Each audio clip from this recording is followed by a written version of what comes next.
O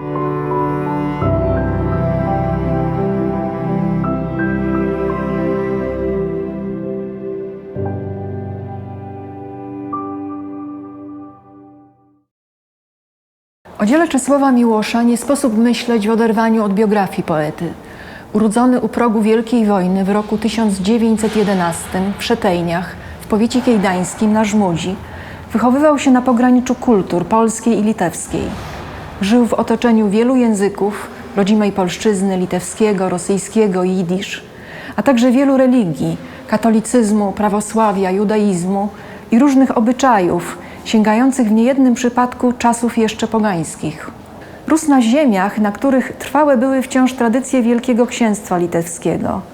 W dniu urodzin był poddanym cara rosyjskiego, obywatelem Litwy polskiej narodowości.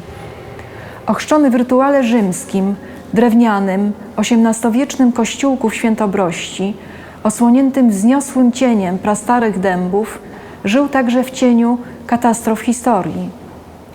Wydarzeń, które wkrótce po urodzinach poety zakończyć miały La Belle Époque, a jego wschodnią prowincję uczynić ponownie gorszą częścią Europy. On sam, wbrew realiom politycznym i historycznym, wolał myśleć o rodzinnych stronach jako o krainie nie gorszej, lecz innej, a nawet więcej, obdarzonej darami, przydatnymi w staraniach o doskonalsze, bo wychylone także ku transcendencji formy kondycji ludzkiej i wspólnotowej. Świadomie zacofany, pisał w jednym z esejów, korzystałem z mego przywileju pochodzenia z krain nieprawdopodobnych, gdzie trudno uchronić się od historii, ale gdzie również siły nadprzyrodzone, diabelskie i anielskie są obecne w sposób dla moich zachodnich kolegów trudny do pojęcia. Podobne wyznania składał także w wykładzie noblowskim. Mówił wówczas: dobrze jest urodzić się w małym kraju, gdzie przyroda jest ludzka na miarę człowieka, gdzie w ciągu stuleci współżyły ze sobą różne języki i różne religie. Dobrze jest słyszeć od dziecka słowa łacińskiej liturgii, tłumaczyć w szkole Owidiusza, uczyć się katolickiej dogmatyki i apologetyki. Jest błogosławieństwem, jeżeli ktoś otrzymał od losu takie miasto studiów szkolnych i uniwersyteckich, jakim było Wilno. Miasto dziwaczne, barokowej i włoskiej architektury, przeniesionej w północne lasy i historii utrwalonej w każdym kamieniu. Miasto 40 katolickich kościołów, ale i licznych synagog. W owych czasach Żydzi nazywali je Jerozolimą Północy. Dopiero też wykładając w Ameryce zrozumiałem, jak wiele przeniknęło we mnie z grubych murów naszego starego uniwersytetu, z zapamiętanych formuł prawa rzymskiego, z historii i literatury dawnej Polski, które dziwią młodych Amerykanów swoimi cechami. Pobłażliwą anarchią, rozbrajającym zaciekłe spory humorem, zmysłem organicznej wspólnoty, nieufnością wobec wszelkiej władzy scentralizowanej. Spędzane na pograniczu dzieciństwo i młodość poety szybko wzbogaciły wyprawy do Paryża, ówczesnej stolicy europejskiej kultury.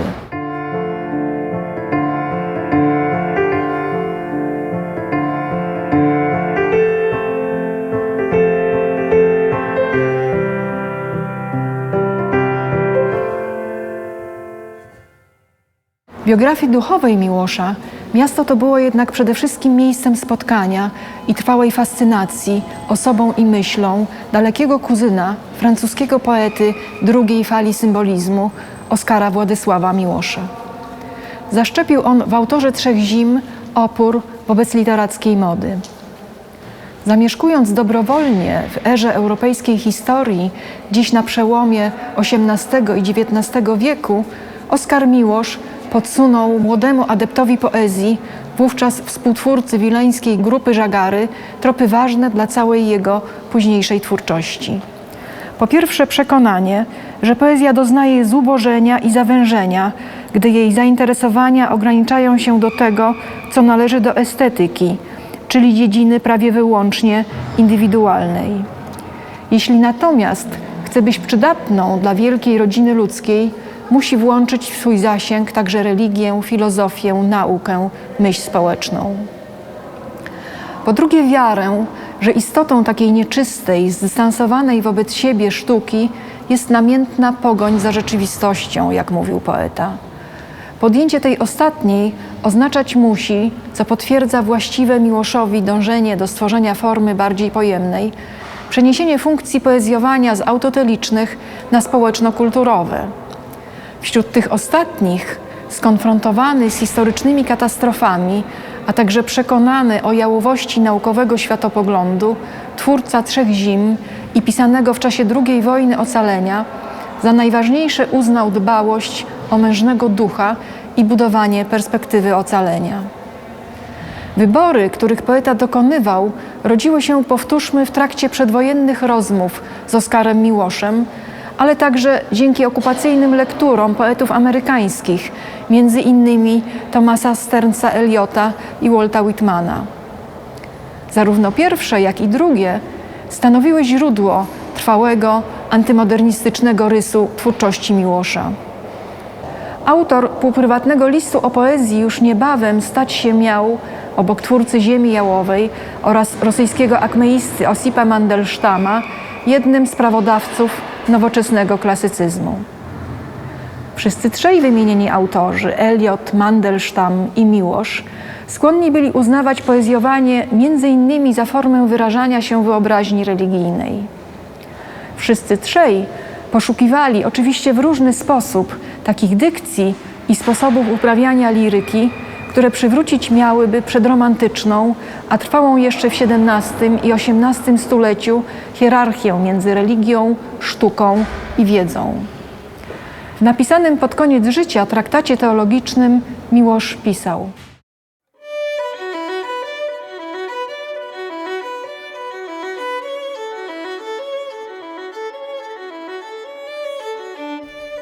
Poeta, którego ochrzczono w wiejskim kościele katolickiej parafii, natrafi na trudności z powodu swoich współwyznawców.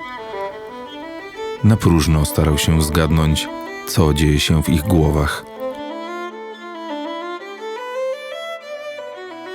Podejrzewał tam zastarzały uraz poniżenia i kompensacyjne mity plemienne.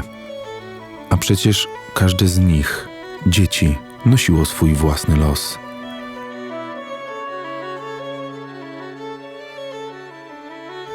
Przeciwstawienie ja, oni było niemoralne, bo dowodziło, że sam uważa się za coś lepszego od nich.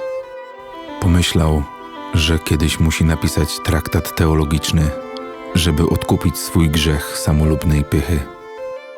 Takiego traktatu młody człowiek nie napisze. Nie myślał jednak, że dyktuje go strach śmierci. Jest to po wielu próbach po prostu dziękczynienie, a także pożegnanie dekadencji, w jaką popadł język mego wieku. Dlaczego teologia? Bo pierwsze ma być pierwsze, a tym jest pojęcie prawdy.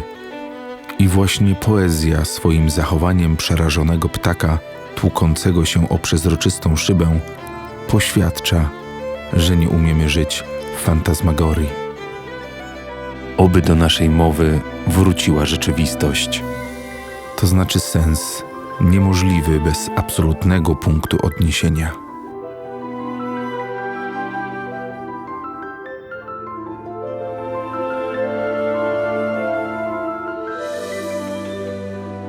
Podejmowane w dwudziestoleciu międzywojennym podróże młodego barbarzyńcy, jakie poeta nazywał w wierszu Rue Descartes, a także wojenne lektury pozwoliły Miłoszowi wkraczać w to, co uniwersalne.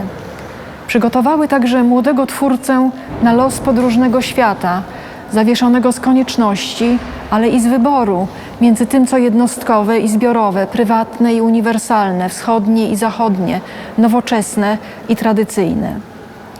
Rozpoznając swoje miejsce jako szczególne, bo znaczone zawieszeniem między różnymi obszarami Europy i kultury, Miłosz przyjmował na siebie odpowiedzialność za kondycję jednostki w coraz bardziej odczarowanym świecie. Przyjmował także odpowiedzialność za stan polskiej liryki, której czuł się gospodarzem, marząc o odwróceniu w niej zwycięskich tendencji literatury nowoczesnej. Chciał dbać także o kulturową świadomość, którą w myśl ukutej przez siebie formuły półprywatnych obowiązków pragnął pogłębiać, przypominając sens przednowoczesnych idei.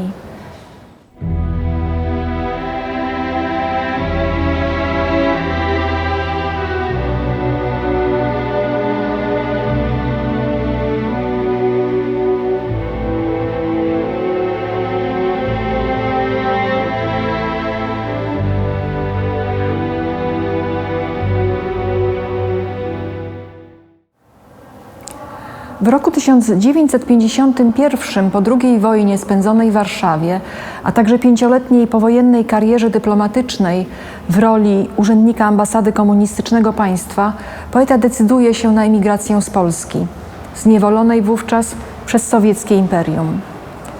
Tak rozpoczyna się jego długoletni żywot emigranta, najpierw we Francji, a później w Ameryce, zakończony powrotem do kraju w połowie lat 90. XX wieku. Emigrację, podobnie jak inne wydarzenia ze swej biografii, Miłosz zwykł widzieć w szerokiej perspektywie uniwersalizującej jego własny historyczny los. Zdradzając w wierszach i esejach szczegóły mikrohistorii, poeta przechodzi nieodmiennie do rozważań etnograficznych, antropologicznych, historiozoficznych, eschatologicznych. Na przykład w Notach o wygnaniu dramat eksilu i wydziedziczenia przedstawia, podobnie jak czynił to wcześniej Józef Witlin w Blaskach i nędzach wygnania, jako swego rodzaju historyczną, biograficzną szansę lepszego zrozumienia istoty ludzkiej kondycji. Jeśli bowiem jednym z podstawowych rysów tej ostatniej jest alienacja i osamotnienie, to życie na emigracji pozwala lepiej tę egzystencjalną prawdę rozpoznać i spełnić. Z każdej, najtrudniejszej nawet sytuacji można wynieść, przekonywać będzie Miłosz, rodzaj pogłębionej świadomości, która uczyni nasze życie pełniejszym i prawdziwszym, co nie znaczy, że bardziej szczęśliwym. Wierny tym założeniem Miłosz konsekwentnie rozwijał i jako myśliciel, i jako poeta kilka wielkich tematów. Do najważniejszych wątków rozpisanej przede wszystkim w esejach diagnozy na temat kondycji człowieka i stanu cywilizacji XX wieku należy opowieść o dziejach umysłu wydziedziczonego oraz skutkach erozji wyobraźni religijnej. Najważniejszymi poetyckimi wezwaniami natomiast, które w obliczu tych bolesnych diagnoz Miłosz formułował jako twórca, jest kreacja takich wyobrażeń kosmosu, które podsuwać mogą na powrót myśl o wyjątkowej pozycji człowieka jako króla wśród stworzeń. W jeszcze większym stopniu jest nim poetycka próba odpowiadania na grozę świata ekstatycznym hymnem na cześć istnienia. Sposób, w jaki spoglądamy na świat, przydaje mu bowiem lub odbiera, podpowiada Miłosz, sensu, obecności i piękna.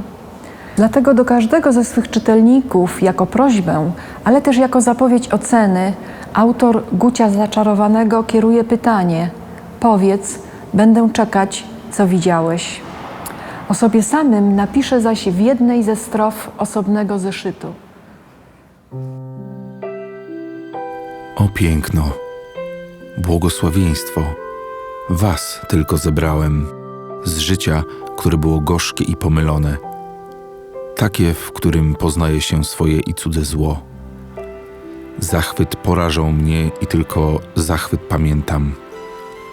Wschody słońca w nieobjętym listowiu, kwiaty otwarte po nocy, trawy bezbrzeżne. Niebieski zarys gór dla krzyku Hosanna. Ile razy mówiłem, nie to jest prawda ziemi. Od przekleństw i zawodzeń skąd tutaj do hymnów? Dlaczego chcę udawać, kiedy wiem tak dużo? Ale usta same wychwalały, nogi same biegły, serce mocno biło i język rozgłaszał wielbienie.